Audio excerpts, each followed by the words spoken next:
everyone, and welcome back to Don't Open That Door. I'm Justin, the local cult leader. I'm Nico, BHB Bovcraft. And I'm Dan, the lowly editor. And we are here today to discuss a very top-tier movie. It's one of the Apocalypse trilogy. That's right, we're talking about In the Mouth of Madness.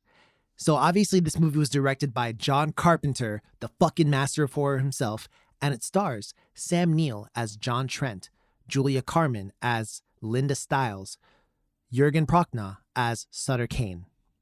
So we open with John Trent, a man who has been committed to an insane asylum.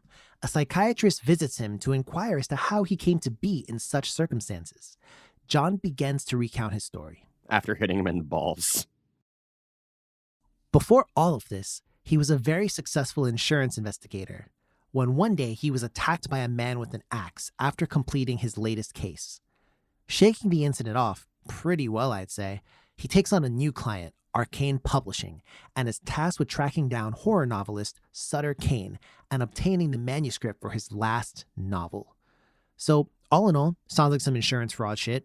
But, Nico, what happens afterwards? Up next, Trent decides to do some, preliminary research, his due diligence, and read some Sutter Kane novels, just, doing his homework. And all the while, he has several disturbing dreams while reading through these books. And he's then struck by inspiration and realizes that by cutting along the lines on the covers of Kane's novels, a map of New Hampshire is formed, indicating a location. Trent suggested this is Hobb's End, a town detailed in Kane's book and where he surely must be hiding. So his client bids him to go investigate and sends Kane's editor, Linda Stiles, along with him. Dan, how does that investigation go? Well, after searching late into the night, Stiles and Trent run into some bizarre phenomena and surprisingly end up finding the town. Stiles remarks that the town matches the description in Sutter's books to the utmost degree. The pair investigate the town, including the really, really ominous church, finding increasingly disturbing occurrences until they begin to argue.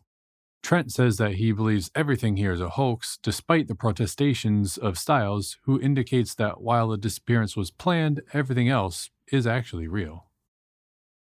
Well, Nico, I'm going to turn to you now. What actually is real here? So at this point, it's getting a little bit harder to tell. Stiles heads to the church and she actually runs into Sutter Kane, and he shows her his latest novel, and at this point she is driven insane and begins acting very erratically.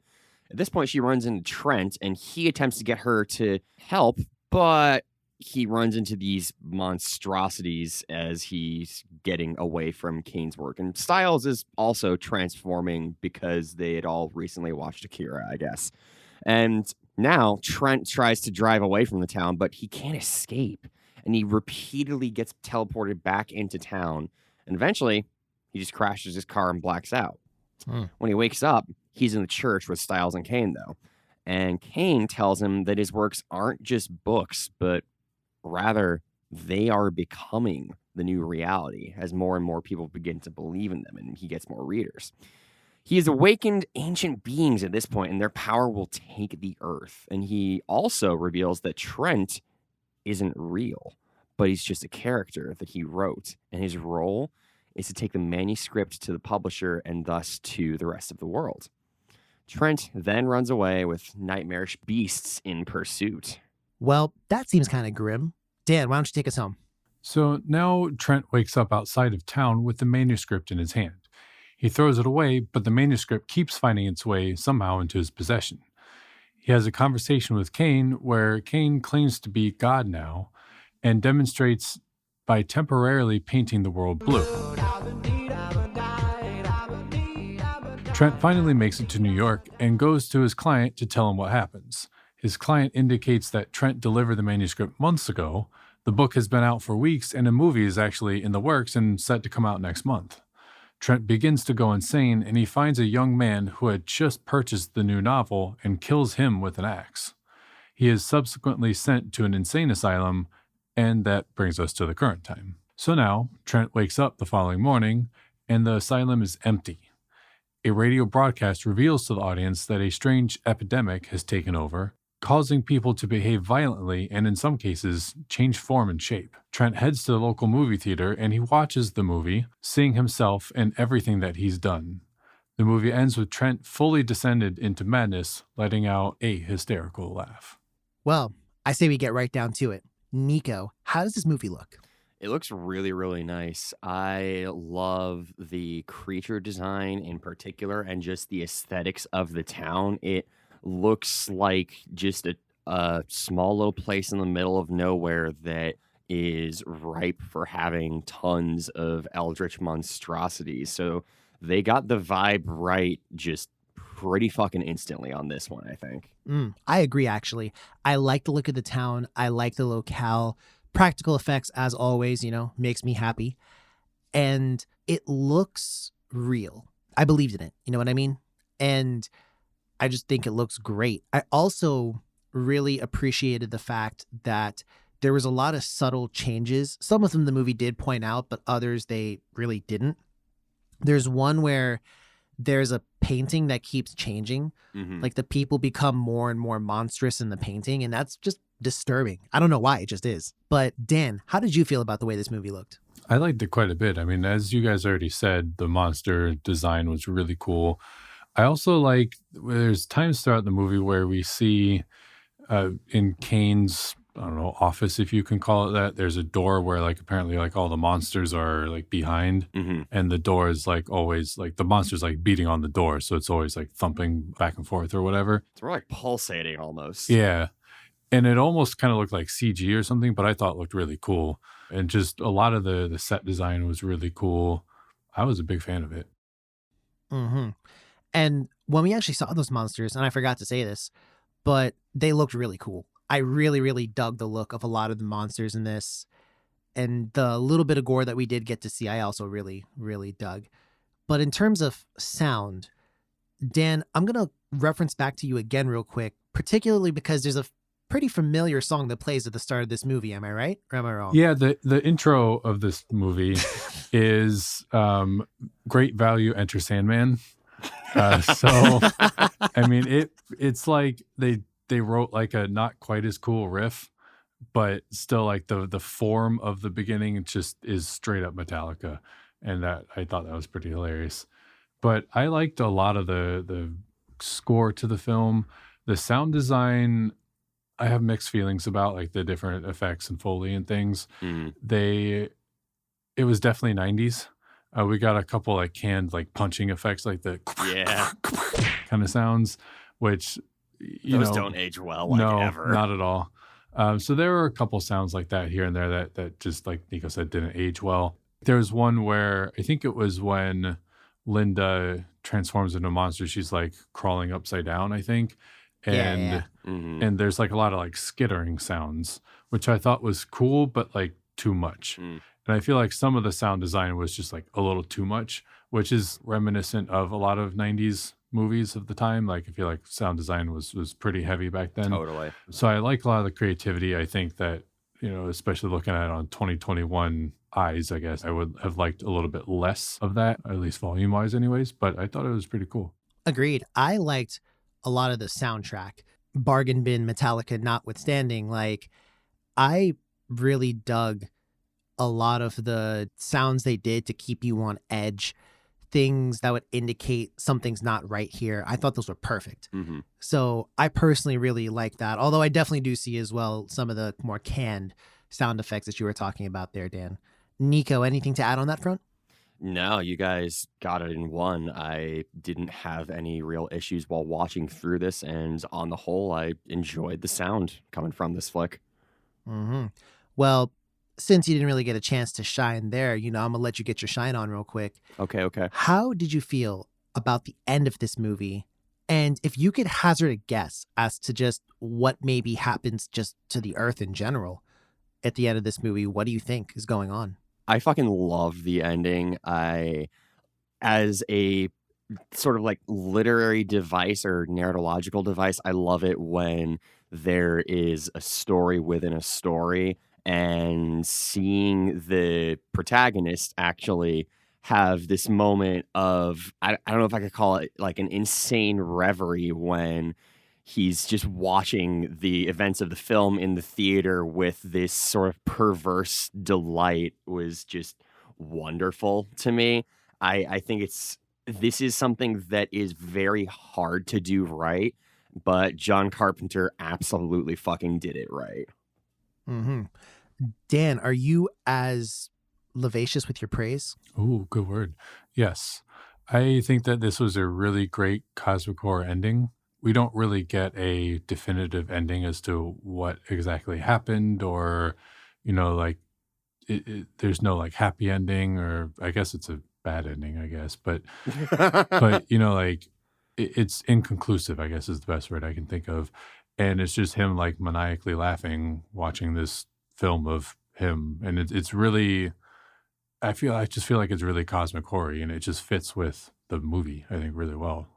I'm in agreement there. I also really like, and Carpenter does this all the time, because he's been making movies for so long and he's such a student of the craft as well as a master, but the old kind of school, the radio telling you stuff, that's such an old school trope. You've got the news announcer saying like, oh, and now today the Brooklyn Dodgers lost, 10-5, but then at the same time, aliens are coming, so you better watch the fuck out. Like, that shit be on the radio all the time.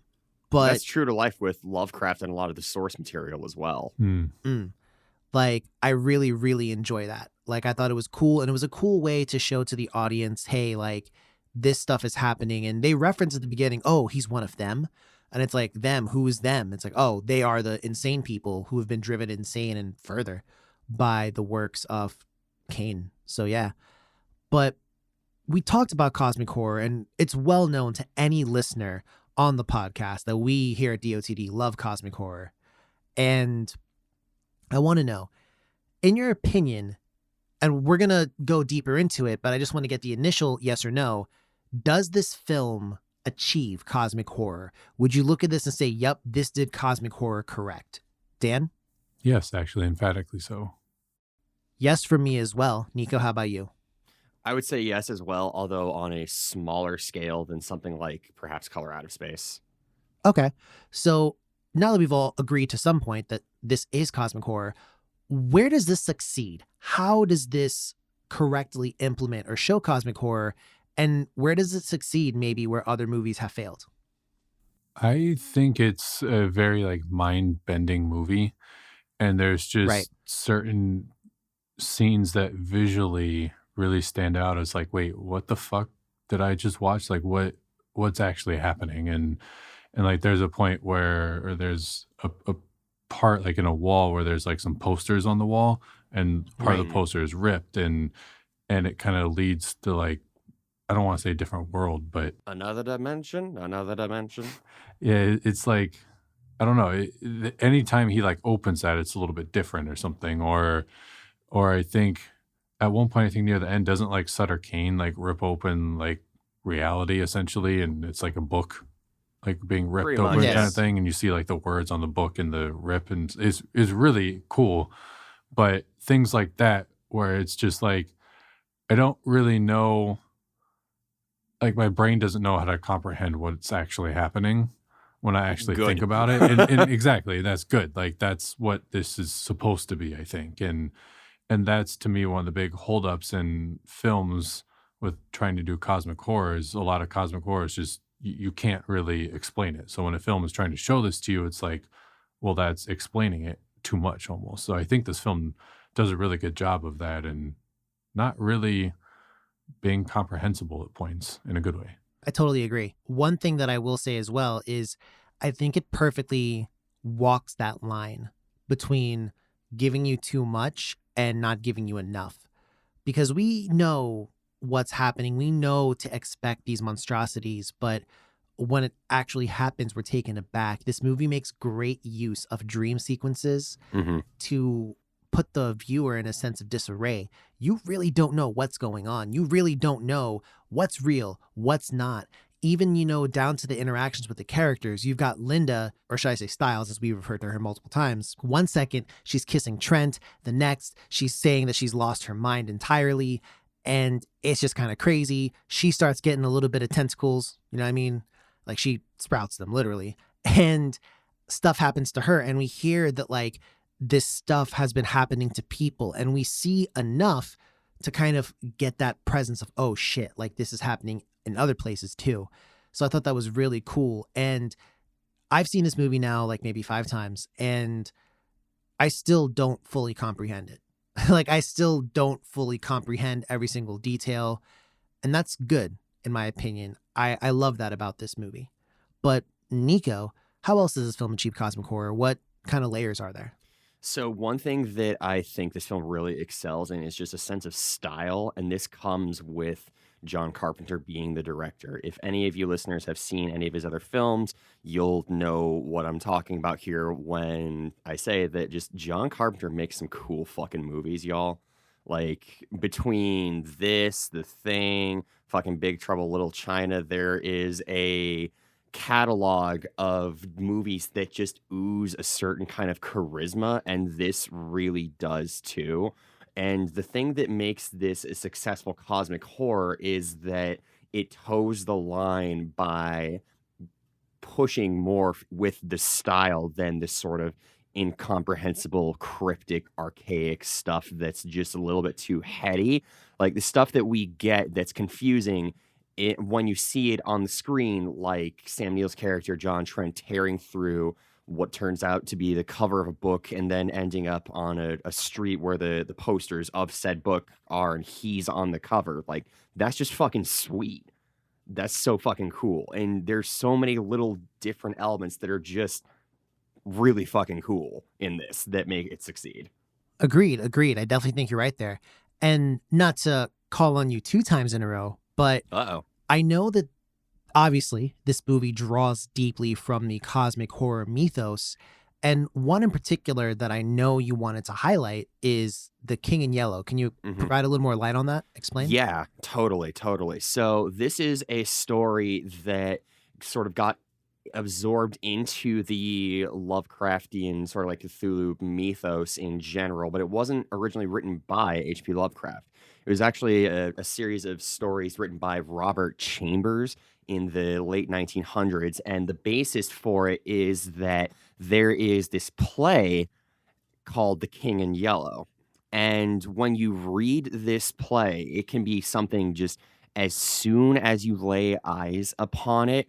The first act is kind of normal, but the second act is something that just leads you to a irrevocable change in your psyche, and you become just obsessed with the play, damaged by almost just sort of like the psychic trauma of reading through it. And there's a certain word for when you sort of like see faces everywhere. I think it's pareidolia, and it's kind of like that. You just start to see aspects of the play everywhere in every aspect of your life, and that's something that was really, really echoed wholeheartedly in this movie, with Sutter Kane being this sort of mega hit author. They even say he was more prolific than Stephen King at this point, which is, buck wild. But there is just this idea of artwork being a almost viral cosmic entity itself, and they really embrace that in this film, and I fucking love that. That's dope, bro, because I completely fucking agree with that. And I myself did not know about the true heritage of the King in Yellow. So that's really cool to hear. Same. Yeah. So, Dan, Nico's gotten a lot of the spotlight, but we all know the secret star player of this team is you. This film is very meta at moments. A, did you like that? And B, what, if you did like that, what moments did you like? I did like it, actually. I think there's a few places where it's pretty meta. I mean, you've got the author writing a book, and this is all kind of based on a book, right? At the Mouth of Madness. Mm-hmm. So in this book is an author writing a book about people going crazy as they read the book. So, just the whole concept of it. The whole movie is told through basically a flashback, right? Trent is reliving or recounting his experiences. And then as soon as we catch up to modern day, he goes to movie theater and watches everything that he did happen again. But again, we are watching a movie of him watching a movie of him doing the things we just watched. We heard you like books. Right. So It's definitely pretty meta, but I think that kind of adds to the mind-bending cosmic horror aspect of it. Agreed. One thing I really liked as well is the movie sometimes showed him how hypocritical or how some of his actions didn't line up or make sense. There's a point where he's like, this is not reality. This is not reality. But then earlier on in the movie, he's like, like knocking on like a desk or something. And he's like, this is reality. And then at the Yeah. start of the movie, he talks about just like general kind of pulp horror or tropes in horror. He's like, let me guess, there's a descent into madness, slimy things in the night, which is Mhm. obviously another reference to like, Chthonian like creatures or whatever else. Mm-hmm. And it's just like, oh, so even this dude who clearly knew what was going on still couldn't stop this from happening. And, I want to take a quick trip to our literary tour de force here. Nico, do you have anything to add in terms of the meta? I mean, I think Dan pretty much covered it. There is the one thing that I do like about the scene where he's recounting everything to, was it a psychologist or a priest or something who was in I think it was a psychologist or Yeah. something like that. Yeah, I really liked the part where the psychologist wraps up everything and sort of gets out of the scene, and one of the orderlies comes by and is like, well, did you get anything? I was like, no, it's completely fucking useless. That was funny. Sure enough. So let me pose another question here to the group. First off, do you think a scenario like what happened in the movie could happen today? I.e., somebody could make a book that is not, could somebody make a book that drives people insane? We're just going to say they have cosmic powers. Could a book do as much damage in today's society? Or would it even be a book? Could there be another way that somebody could maybe influence the masses? I don't know about a book, but y'all remember when fucking Hamilton dropped? Yeah. Yes. Motherfuckers went ape shit for my man Lin-Manuel over here. This So is I a could true totally statement. see that happening. Yeah, I feel like it wouldn't be a book, but I could definitely see either some sort of like viral YouTube video or like a Disney movie. Vine comp. Yeah, right. The World Star Vine comp, this shit. Cosmic horror Vine comp. We just aged ourselves by saying Vine comp. Yeah, a little bit. True enough. My personal take is it would definitely he would have to make it like a manga, because it would have to be true. that way, bro. They'd have to just find some way to do it like that first, and then obviously Bonner would be like, I already read the light novel, so I know how this is gonna go. Yeah.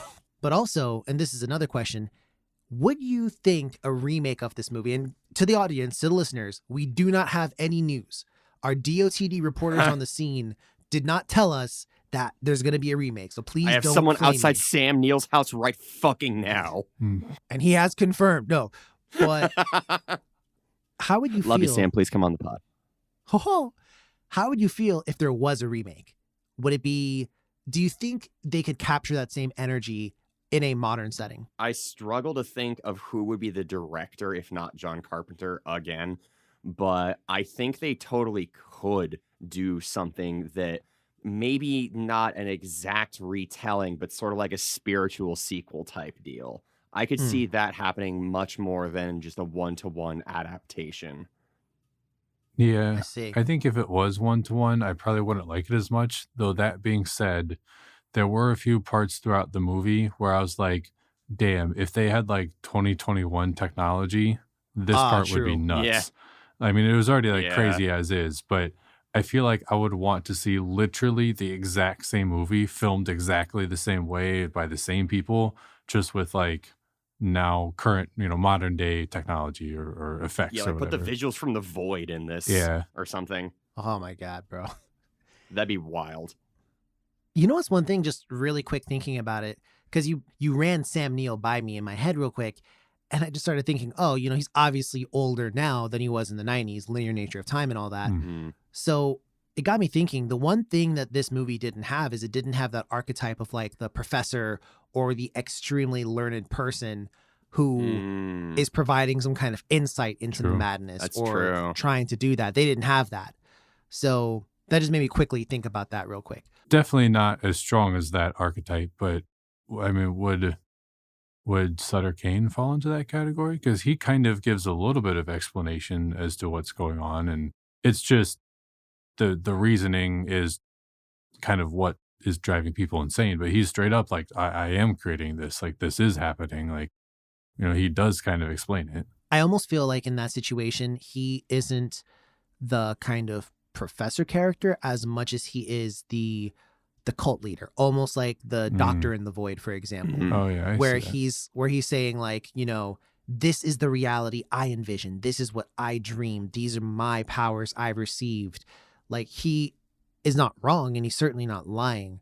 But, I think if there was like, I don't know, Gandalf had just shown up and been like, yo, let me explain this real quick. Like, I feel like that type of character was a little bit missing from this. And that's not a negative thing, don't get me wrong. But I was just like, oh, I just realized that. Now, in terms of my personal take on a remake and would it work? Yeah, I think it would, actually. Now, I would be very skeptical, but they could totally do it. I'm trying to think when the latest book sensation or craze was. People still read. Yeah, I'm just going to put that out there. People still read. totally. Not as much and not as prolific as it was, maybe 2 decades ago, but it could still happen.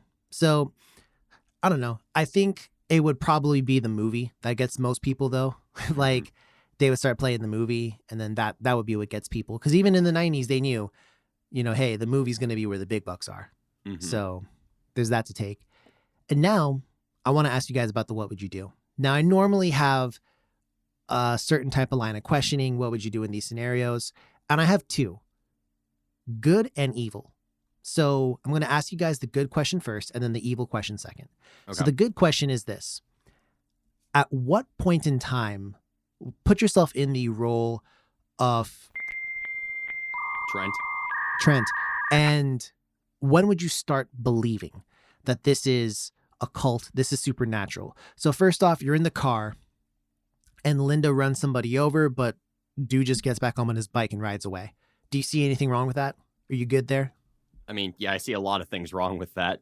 My girl just committed vehicular manslaughter. Can't be manslaughter. Dude got up and drove away. I don't know how that hold up in court. Who did you slaughter? Yeah, nobody died. I thought manslaughter included injury as well. Nah, I believe that's reckless driving with injury to person or property. Don't ask me how I know that. Just my guess. Statute. All right. That would be it. All right, fuck me then. Yeah, no, I think I would. Dude, what? I'm gonna be fucking real with you. As soon as I saw that frog-eyed looking motherfucker with the axe, like that dude had the Innsmouth look about him, and a couple. Oh, you're talking other, at the very beginning when Yeah. he's yeah, attacked? and a couple other people did. As soon as I saw that shit, I'd be like, nope, time for a change of careers. But you don't even know what's happening when the guy first attacks you with the axe in the diner. Or And I'm whatever not like gonna that. find out. So you just leave life? Like, what do you do? I go and I follow my passion and become a painter. Well, I guess that's that. And let me just ask Nico you real fucking quick. lives in this one, y'all. No, you still don't. But aside Oh. from that moment, now let's say you're actually in the town. Let's say, like Linda tells you, hey, like that picture, like, winked at me or whatever else. Do you care at that point, Dan? Do you think, hey, there's a problem here? No. When for you is the problem? Is it when you get to the church and the dogs pop out? Like, when is it? Yeah, probably. I don't know that I would have a particular tipping point so much as like just the buildup of all the weird shit happening. Mm. And You just get like a general bad vibe, like, yo, we Yeah. gotta go. and at some point I can't quite pinpoint where, like it wouldn't be like one big event necessarily, but I feel like I would just be like, all right, there's too many like weird shit happening. Like Yo, hitting the person on the bike, I would definitely be weirded out and be like, okay, that was fucking like what's going on. But I would not jump to this isn't real or all this crazy shit. Like I wouldn't think that. a dream. But I don't know at what point I would change. so real quick, and I will say this, for me, it would probably be when I looked at the picture that Linda had already told me something was wrong with, and then the picture depicted like monster people instead. Mhm. I'd be like, you know what? It's just not working out. Couldn't find him. I'm gonna report that he's dead. You'll collect the insurance money, and we're done. Like I was Yep. like, we're done. We're done here. Now, normally I would switch, but I want to ask you guys another question. This is going to be on the side of, shall we say, cosmic horror. Mm. You are Sutter Kane. What does your book do to people? Ooh, fuck. Mm. What is your particular brand of insanity? How does the world end? I think I make people listen to Baby Shark for like ever. Okay, Nico establishes a Baby Shark dystopia. Dan, what is your brand of I insanity? was going to go kind of along that line. And I was going to say I would just make people listen to the 1 kilohertz tone. Just constantly. Just boo. Constantly. Bro, that's just tinnitus, fam. Yeah. Just everyone has tinnitus now. Suffer with us. I think for me, it would be something more traditional because I'm really into like the more traditional side. I think I would just have people start to believe in this kind of like unworldly, unknowable cosmic entity that will come and cleanse the world and purge it of everything, including us. And people would want to embrace oblivion. That's just my thought. Yeah. See, here's the fucking wacky thing, right? This isn't that far-fetched in the world that we live in now. We've already got motherfuckers out here who think that, like, there's some sort of fucking shadow presidency and that Biden didn't actually win the election. And I'm not going on a political rant here, but there's an actual, like, fucking cult in America. Don't even fucking front. You know it's there. See, that's why I think this shit could still happen today. Yeah. Like, real fucking talk, dude. This could happen. As soon as Nico started talking, I knew we were going to lose listeners one way or the other. But if Yeah. anyone was sticking around that was on that side of belief, they're gone now. And yeah, no, I totally believe that. Like, we've clearly seen that people are willing to believe anything. So I definitely agree that it could still happen today. I'm going to be completely honest with you, bro. Like, and just as a quick question, amongst the three of us, who's the most likely to be Sutter Kane? Me, I think. Ooh. I don't know. See, I feel like for purposes of it being an author, I feel like it would most likely be Nico. But in terms of like somebody just like randomly snapping and realizing that his like stuff he'd created actually had power, potentially me. Yeah. So who knows? Who knows? Yeah, I don't think I'm creative enough to come up with some of that shit. Hey, man, respect. Hey, listen, it takes all types. So now I want to bring up the critic score. Wow, fellow podcast members, you will not believe the score on Rotten Tomatoes. Click here to find out. Is it butter or nah? Let me ask you, question with the question. How do you think the critics ranked this? High or Fucking low? poorly, I'm going to say. I'm going to say right in the middle. 50-ish. Dan, give me a number. Give me a guess. 51. Nico, where you at? I'm going to say 35. Dan takes the cake. Oh, yeah? 58% from critics on Oh. Rotten Tomatoes. Wow. Wow, wow, wow, wow. That's kind of harsh. 73% from the audience. They gave it a little more recognition. Okay, here. okay. So I want to ask you, could you please give me your score, favorite scene, and general thoughts? Who wants to start? Who wants to lick this popsicle? I think you want to start, Justin. Yeah. I do want to start, actually. So I love this movie. Cosmic horror is my thing. I love movies that are kind of confusing. I love the practical effects. I love the actors. I thought everybody was great. Man, there's not really a not for me not to like. My favorite scene has to be the moment, Dan kind of spoke about it earlier, where Sutter Kane kind of opens a rift in reality.